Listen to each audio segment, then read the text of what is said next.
إله إلا الله محمد رسول الله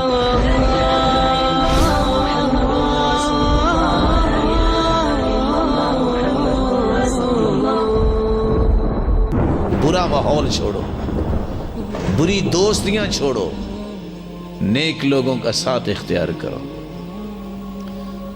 اور اس کی ایک وجہ ہے، اگر کوئی آدمی بیچارہ نیک بننا بھی چاہے، دوست پتہ کیا کہتے ہیں؟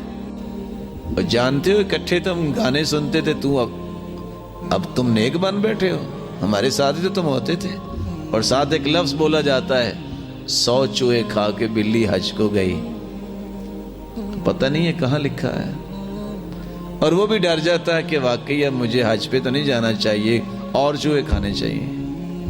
یہی بات ہوئی نا، تو چھوڑ دیتا وہ کہتے ہیں اکٹھے ہی تو ہم شرابیں پیتے تھے، تم بھی رقص کرتے تھے، اب تم نیک بن گئے ہو، ہم ہی رہ گئے برے. وہ کہتے ہیں بات تو ایسے ہی ہے. اس کو کیا کرنا چاہیے؟ لا تلتفت، دیکھے بھی نہ ایسے لوگوں کی طرف. موسیٰ علیہ السلام کو فرعون نے یہی کچھ کہا تھا. جب موسیٰ نے دعوت دی علیہ السلام تو فرعون کہتا ہے وَفَعَلْتَ فَعَلَتَكَ الَّتِي فَعَلْتَ وَأَنْتَ مِنَ الْكَافِرِينَ، خود بندہ مار کے بھاگے ہوئے مجھے آ کے نصیحت کر رہے ہو. تو انہوں نے کوئی جواب نہیں دیا. کیا کہا؟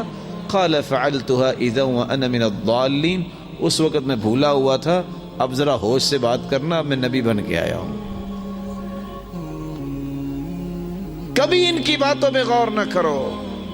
مرصد الغنوی کا تعلق تھا اسلام سے پہلے عناق نامی عورت سے. مسلمان جب ہوئے گئے مکہ، عناق نے دیکھا، کہتی ہے مرصد، ابو مرصد الغنوی. کہا اب میری آنکھوں کی بھی توہین ہے تجھے دیکھے، اب میں مسلمان ہو گیا ہوں.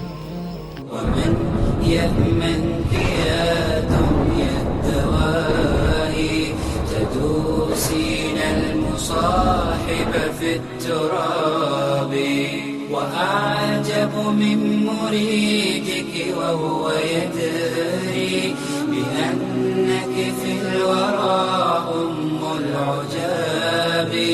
ولو شكرا يا ربي شكرا، هديت قلبي شكرا، نورت دربي شكرا، شكرا يا رب، شكرا يا ربي شكرا، هديت قلبي